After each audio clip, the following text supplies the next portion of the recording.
Hello and welcome to our YouTube channel Iqbal Saras academy. I hope you guys are fine. आज हम continue करेंगे part 3 top 1000+ MCQs computer की, जिसका ये तीसरा टॉपिक रहेगा फंडामेंटल्स ऑफ कंप्यूटर। मैं उस्मान सर, मैं आपको कवर कराऊंगा टॉप 1000+ MCQs कंप्यूटर के, ठीक है, जो भी पिछले एग्ज़ाम्स में आए हैं और जो इम्पॉर्टेंट MCQs है उस पर जो है हम टॉप 1000+ MCQs लेकर आ चुके हैं, ठीक है। जो भी इन एग्ज़ाम्स के लिए तैयारी कर रहा है, VLW, finance, account assistant, patwari, naib tehsildar and जो भी आपके आने वाले JKSB एग्ज़ाम्स है, उन सब एग्ज़ाम्स के लिए जो भी स्टूडेंट तैयारी कर रहे हैं तो आपके लिए जो है ये इंपॉर्टेंट वीडियो रहने वाला है, ठीक है। तो पार्ट 3 हम आज स्टार्ट करेंगे। जो भी हमारे चैनल पर पहली बार विजिट करें, चैनल को सब्सक्राइब कर दें एंड नीचे जो बेल आइकन है उसको भी प्रेस कर दें, ताकि जब भी हम कोई नया वीडियो, नया अपडेट लेकर आए तो उसकी नोटिफिकेशन सबसे पहले आप तक पहुंच जाए। इस लेक्चर की जो PDF है हमारे टेलीग्राम चैनल पे भी और व्हाट्सअप ग्रुप पे भी शेयर कर दी जाएगी। दोनों के लिंक्स जो है इसी वीडियो के डिस्क्रिप्शन बॉक्स में दिए, वहाँ से आप लिंक्स पर जाकर ज्वाइन कर सकते हैं। और इस लेक्चर की जो PDF है, MCQs की PDF है, हमारे टेलीग्राम चैनल पे भी और व्हाट्सअप ग्रुप पे भी जो है शेयर कर दी जाएगी। ज्वाइन करके और डाउनलोड कीजिए, ठीक है। चलिए, बिना देर के इस वीडियो को एंड तक देखना और अपने फ्रेंड्स के साथ शेयर करना और लाइक भी कर दें। और अगर आपको डाउट लगा हो किसी जगह भी क्वेश्चन में तो आप कमेंट सेक्शन में बोल सकते हैं, ठीक है। चलिए स्टार्ट करते हैं आज का जो है ये सेशन, ठीक है। तो हमारे पास सबसे पहला जो क्वेश्चन है, the brain of any computer system is, जो ब्रेन होता है किसी भी कंप्यूटर सिस्टम का, उसको क्या कहते हैं। ऑप्शंस दिए हुए हैं, ALU, मेमोरी, CPU या कंट्रोल यूनिट। बहुत ही इजी क्वेश्चन है। उसको कहते हैं CPU, सेंट्रल प्रोसेसिंग यूनिट जो होता है, ये एक किसी भी कंप्यूटर का ब्रेन होता है, क्योंकि उसमें ही सारा कुछ सिस्टम प्रोसेस होता रहता है, ठीक है। उसको कहते हैं सेंट्रल प्रोसेसिंग यूनिट, ठीक है। उसमें ALU भी आती है, कंट्रोल यूनिट भी आती है, मेमोरी यूनिट भी आती है, रजिस्टर्स भी आती है, जो है सेकेंडरी जो है मेमोरी, प्राइमरी मेमोरी, सब कुछ इसी में आता है, CPU। So it is called the brain of computer, ठीक है। चलिए, ठीक है। Question number 2, what difference does the 5th generation computer have from other generation computers. तो 5th जनरेशन की कंप्यूटर के अदर जनरेशन कंप्यूटर्स के साथ क्या डिफरेंस है। तो टेक्नोलॉजिकल एडवांसमेंट, ठीक है। Number B, scientific code. Number C, object oriented programming या ऑल ऑफ द अबव। इसका जो राइट आंसर है वो है टेक्नोलॉजिकल एडवांसमेंट, ठीक है। उसकी वजह से डिफरेंस किया जाता है 5th जनरेशन और बाकी अदर जनरेशन कंप्यूटर्स को, ठीक है। चलिए, question number 3, MCQ number 3, the tracks on a disk which can be accessed without repositioning the RW heads is, उसको क्या कहते हैं, सरफेस, सिलेंडर, क्लस्टर या ऑल ऑफ द अबव। तो इसका जो राइट आंसर है गाइज वो है ऑप्शन नंबर B, यानी कि सिलेंडर, ठीक है। चलिए, आई होप यहाँ तक आपको अच्छे से समझ आया होगा। और मुझे कमेंट सेक्शन में ये भी बोले कि आपको ये जो है कंप्यूटर का टॉप 1000+ MCQ सेशन ये कैसा लगता है। आप कमेंट सेक्शन में ये भी बोले, और आपको कितना फ़ायदा होता है इसमें वो भी हमें बोलिए, ठीक है। क्योंकि कल ही जो है JKSSB ने एडवांस नोटिस निकाली है फॉर द एडमिट कार्ड्स, आप डाउनलोड कर सकते हैं, लेवल 1 एडमिट कार्ड। और कुछ ही दिन आपको रह गए हैं एग्ज़ाम्स को, सो आपको जितना हो सके रिवीजन करना है। अपने पुराना जो आपने पढ़ा हुआ है, नया कुछ नहीं पढ़ना है, पुराना जो भी आपने पढ़ा है उसको रिवीजन करना है। और मैं बार बार यही कहता हूँ कि अपने पुराने जो आपके JKSSB ने क्वेश्चन पूछे हैं या जो टॉप जो है MCQs जो पिछले एग्ज़ाम में आते हैं, तो उनको जो है ज़्यादा फोकस कीजिए और ज़्यादा MCQs को जो है प्रैक्टिस कीजिए, ठीक है। जितना आप MCQs को प्रैक्टिस करोगे उतना आपके लिए बेस्ट है, आप अच्छा स्कोर करके आओगे अपने एग्ज़ाम से। उससे आपको ये भी पता चलेगा मेरी लेवल कहाँ तक है, ठीक है। और इस वीडियो को ज़्यादा से ज़्यादा लाइक कर दे और अपने फ्रेंड्स के साथ शेयर कर दे, ताकि उनको भी बेनिफिट हो जाए, ठीक है। चलिए आगे चलते हैं, क्वेश्चन नंबर 4 देखते हैं यहाँ पे। Which of the following is the one is complement of 10। तो यहाँ पे जो है ऑप्शन दिए हुए 4, तो इसका जो राइट ऑप्शन रहेगा वो है ऑप्शन नंबर A, यानी कि 01, ठीक है। आई होप यहाँ तक आपको समझ होगे। चलिए क्वेश्चन नंबर 5 देखते हैं। Which part interprets program instructions and initiate control operations, input, storage unit, logic unit या कंट्रोल यूनिट, ठीक है। तो कौन सा पार्ट जो है इंटरप्ट करता है प्रोग्राम इंस्ट्रक्शंस। तो यहाँ पे ऑप्शन 4 दिए, तो इसका जो राइट ऑप्शन रहेगा वो है ऑप्शन नंबर D, यानी कि कंट्रोल यूनिट, ठीक है। आई होप यहाँ तक आपको समझ आया होगा अच्छे से। चलिए question number 6, computer program that converts assembly language to machine language is. Compiler को उसको कहते हैं, इंटरप्रेटर कहते हैं, असेंबलर कहते हैं या कंपैरेटर कहते हैं, तो उसको कहते हैं गाइस ऑप्शन सी असेंबलर। ठीक है, assembler is the right option for this question. चलिए question number 7, the time required for the fetching and execution of one simple machine instruction is delay time उसको कहते हैं, सीपीयू साइकिल उसे कहते हैं, real time उसे कहते हैं, या सीक टाइम उसे कहते हैं। जो भी हम इंस्ट्रक्शन दे उसको फैच करना, एग्जीक्यूट करना वन सिंपल मशीन इंस्ट्रक्शंस में, उसको क्या कहते हैं, डिले टाइम कहते हैं, सीपीयू साइकिल कहते हैं, रियल टाइम कहते हैं, या सीक टाइम कहते हैं। ठीक है, उसको कहते हैं सीपीयू साइकिल, क्योंकि सीपीयू में ये ज़्यादा सेंट्रल प्रोसेसिंग यूनिट जो होता है वहाँ पे ही सारा कुछ एग्जीक्यूट होता रहता है, सारा कुछ फैचिंग वहीं पे प्रोग्राम होता रहता है, उसकी वजह से CPU cycle is the time required for fetching the execution and fetching the data. ठीक है, चलिए question number 8, the time for which a piece of equipment operates is called, उस टाइम को क्या कहते हैं, seek time, effective time, access time, या real time. बहुत ही ईजी क्वेश्चन है, उसको कहते हैं इफेक्टिव टाइम। ठीक है, option number B is the right one. ये जो है इजी क्वेश्चन है, ज़्यादा डिफिकल्ट भी नहीं है और ज़्यादा इजी भी नहीं है, मॉडरेट मैंने यहाँ पे क्वेश्चंस आपके लिए लाए ताकि आपको अपनी लेवल पता चले कि हम कहाँ पे है, कितने हम एमसीक्यूज़ को करेक्ट करते हैं और कहाँ कहाँ पे हम गलती कर रहे हैं, उस गलती को आप सुधारेंगे। ठीक है, चलिए any type of storage that is used for holding information between steps in its processing is, तो उनको क्या कहते हैं, CPU, primary storage, intermediate storage, या इंटरनल स्टोरेज। ठीक है, इसका जो राइट आंसर है गाइस वो ऑप्शन नंबर सी, उसको कहते हैं इंटरमीडिएट स्टोरेज। ठीक है, चलिए यहाँ तक ठीक है। Question number 10, a program component that allows structuring of a program is an unusual way is known as correlation. ठीक है, को रूटीन, डायगोनलाइजेशन, या कोई, तो उसको कहते हैं गाइस को रूटीन। ठीक है, ऑप्शन नंबर बी, ये आपको याद होना चाहिए। चलिए question number 11, MCQ number 11, the radian of a number system is variable has nothing to do with digit position value equal the number of its distinct counting digits, या option number D is always an equal number. इसका जो right answer है वो option number C, यानी कि equal the number of its distinct counting digits. ठीक है, चलिए question number 12, the section of the CPU that selects, interprets and sees to the execution of program instruction, उसको क्या कहते हैं, उसको मेमोरी कहते हैं, रजिस्टर यूनिट कहते हैं, कंट्रोल यूनिट कहते हैं, या एएलयू यानी कि अर्थमेटिक लॉजिक यूनिट कहते हैं, उसको कहते हैं गाइस कंट्रोल यूनिट। ठीक है, चलिए सीयू आगे चलते हैं। Question number 13, the term referring to executing the content of some part of a machine is known as dump, enhancement, down, compiler, उसको क्या कहते हैं गाइस, उसको कहते हैं डंप। ठीक है, option number A is the correct one.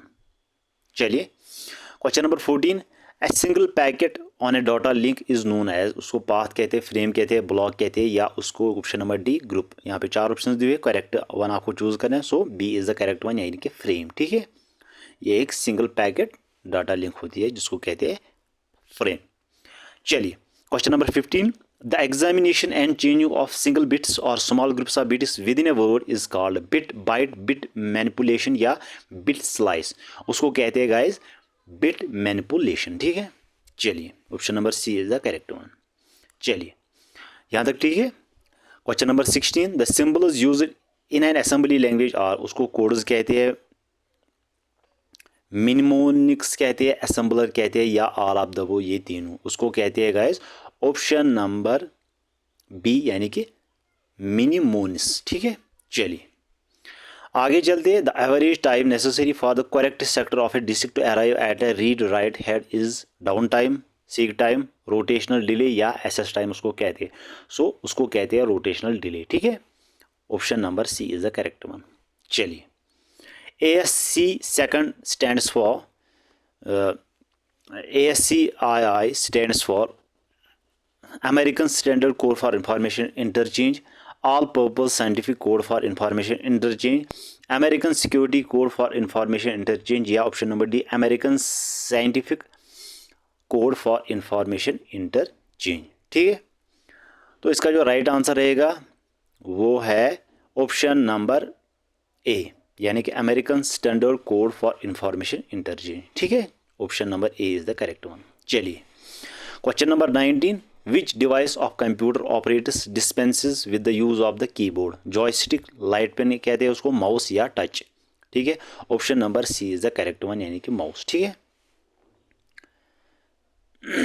चलिए, any storage device added to a computer beyond the immediate usable main storage is known as floppy disk, hard disk, backing store या punched card, उसको कहते हैं guys banking store. ठीक है, option number C is the correct one. चलिए, यहाँ तक ठीक है। Question number 21, which output device is used for translating information from a computer into a pictorial form on paper? Mouse, plotter, touch panel, card पंच।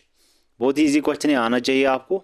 इसका जो right answer है वो है बी, यानी कि प्लॉटर। ठीक है, चलिए क्वेश्चन नंबर 22। ठीक है, चलिए, the list of coded instruction is called computer programming algorithm, flow chart, utility programme. जो लिस्ट कोडेड इंस्ट्रक्शन होता है उसको क्या कहते हैं गाइस? उसको कहते हैं कंप्यूटर प्रोग्राम। ठीक है, जो कोडेड में होता है 01, 01, 0000, इस तरह का जो ये कंप्यूटर प्रोग्रामिंग होता है। ठीक है, चलिए question number 23, a device designer to read information encoded into a small plastic card is called magnetic tape, badge reader, tape puncher या कार्ड पंचर। ठीक है, उसको कहते हैं गाइस बी, यानी कि बैडज रीडर। ठीक है, option number B is the correct one.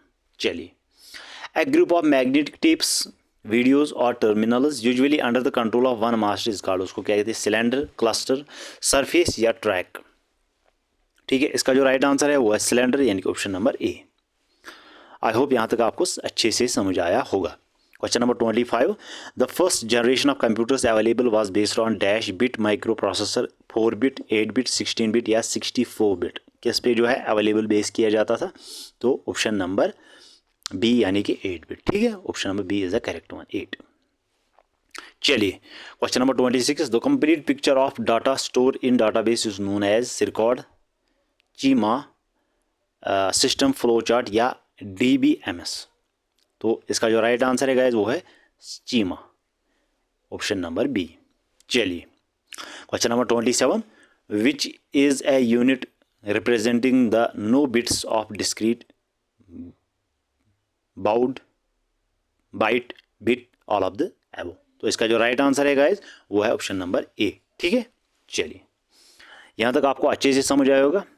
चलिए आगे चलते, question number 28, the person who delays with the computer and its management put together are called software, humanware, firmware या हार्डवेयर।